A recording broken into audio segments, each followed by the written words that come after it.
देवभूमि उत्तराखंड, जहां हर पहाड़ी पर कोई देवता विराजते हैं, जहां हर घाटी में कोई रहस्य दफन है और जहां की हवाओं में भी कहानियां तैरती हैं। आज हम आपको ले चलेंगे एक ऐसी ही रहस्यमय और डरावनी यात्रा पर, जहां एक अंग्रेज अफसर जो कभी इस घाटी का मालिक हुआ करता था, कहते हैं आज भी वहीं भटक रहा है।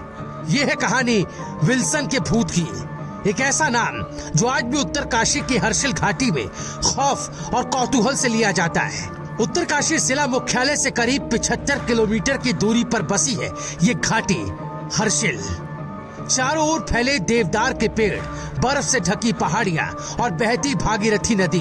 पहली नजर में ये जगह किसी स्वर्ग से कम नहीं लगती, लेकिन जब रात गहराती है, हवा में अजीब सी सरसराहट होने लगती है। सन्नाटा कुछ ज्यादा ही गहरा हो जाता है और लोग कहते हैं ये समय होता है विल्सन की वापसी का। फ्रेडरिक ई विल्सन एक अंग्रेज अफसर जिसने ईस्ट इंडिया कंपनी की नौकरी छोड़ दी थी, उसने ब्रिटिश राज को अलविदा कहा और आ गया इस घाटी में, जहां ना कोई सत्ता थी ना कोई सवाल। यहाँ उसने देवदार के पेड़ों की भरमार देखी और यहीं से उसने शुरू किया एक बड़ा व्यापार, लकड़ी का व्यापार। हजारों पेड़ काटे गए, जंगल का जंगल साफ कर डाला गया। विल्सन ने खुद को इस घाटी का राजा बना लिया, स्थानीय लोगों से कर वसूला और बना डाली एक भव्य लकड़ी की हवेली, विल्सन कॉटेज। लेकिन यही विल्सन की सबसे बड़ी गलती साबित हुई। लोक कथाओं के मुताबिक इन जंगलों की रक्षा खुद स्थानीय देवता करते हैं। इन पेड़ों को काटना, इस भूमि को नुकसान पहुंचाना सीधा देवता के अपमान के बराबर माना जाता था।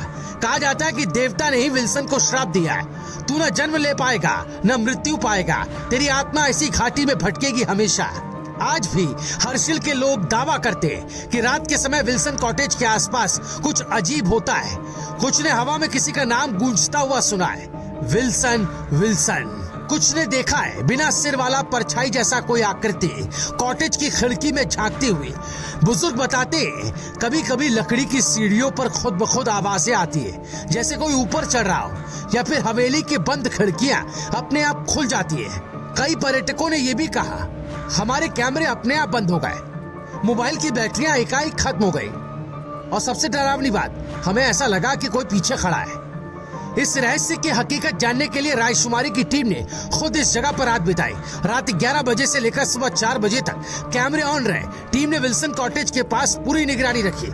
हवा बेहद ठंडी और रहस्यमय थी, हर दरख्त जैसे कोई कहानी कह रहा हो। हालांकि टीम को कोई भूत जैसी चीज नहीं दिखी, न कोई परछाई न चीख, लेकिन एक बात सभी ने महसूस की, कुछ तो था जो हमारी मौजूदगी को देख रहा था।